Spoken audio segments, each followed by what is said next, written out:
The United States will get a chance to question Osama bin Laden's 3 wives. The women were taken into custody by Pakistan after the raid that killed the al-Qaeda leader. But on Monday, Pakistan's prime minister warned the U.S. about conducting more clandestine operations in his country, saying such operations would be met with force. Yusuf Gilani also dismissed allegations that Pakistani officials provided aid to bin Laden. For more now, we are joined by CBS News consultant Jere Van Dyke. Welcome back. Thanks for being with us. Good morning, Dave. Okay, so with all of this tension, why do you think Pakistan now is offering access to question bin Laden's wives? It really doesn't have a choice. Pakistan, particularly its military, its national security establishment, lives off money from the United States. We have been giving them for decades now a great deal of money, and particularly since 2001, well over $1 billion a year. They really don't have a choice. They are dependent upon us. They want to work with us. They're going to say a great number of things publicly. But behind the scenes, between you and me and everyone else, it seems a little transparent, though, don't you think? It is very transparent. Okay, so let's get to the details. Right. Do his wives know much? I don't think so. I think you would have to look upon, in some ways, the way in which a leader such as bin Laden would deal with his wives in a similar way in which a mafia leader would deal with his.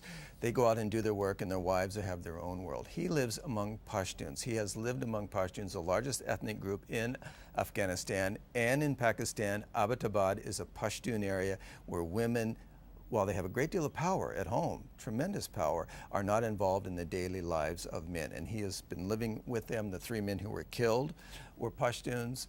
And when you take that culture and tie it to deeply conservative Arab culture, no, I don't think they were involved at all. What they will know is, we lived here, we lived there, this man came to see us there. I came from Yemen to Pakistan by way of here, and this person helped me there. What the United States is looking for is the degree to which or how Pakistani intelligence may very well have helped bin Laden. I want to get to that now because we have learned that on Pakistani television, a CIA operative, a U.S. CIA operative was outed, and there is belief that perhaps it was the Pakistani intelligence agency, the ISI. How suspicious is the U.S. government of the ISI?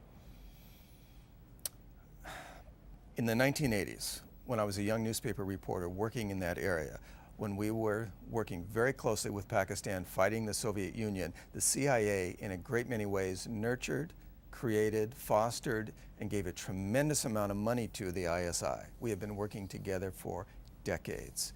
In the last few years, there has been problems because the CIA has wanted Pakistan to do more than it's willing to do.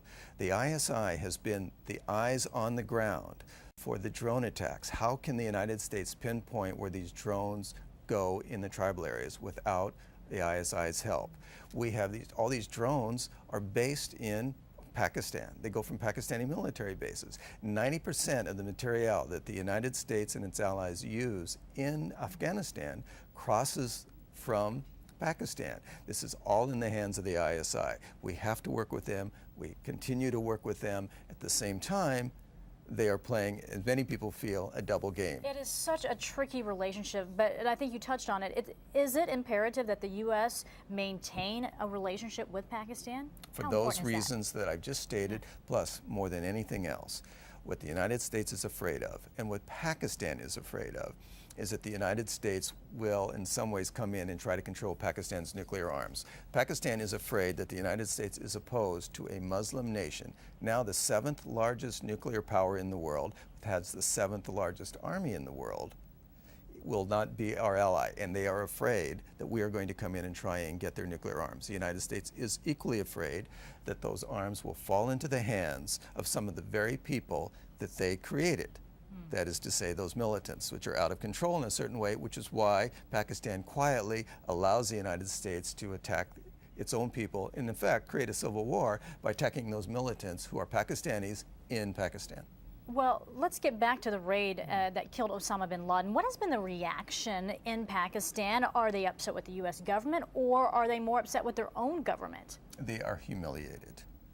They are deeply upset at their own government because the Pakistani military and national security establishment are the forces in Pakistan.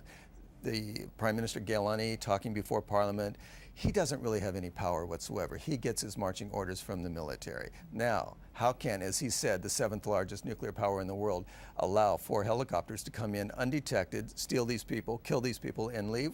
It has humiliated the entire country. Therefore, what they have to do, what the military establishment has to do, what the politicians have to do, is try to convince the people that Pakistan is a strong, stalwart, sovereign nation and not a colony of the United States. Seems like a lot of damage control underway.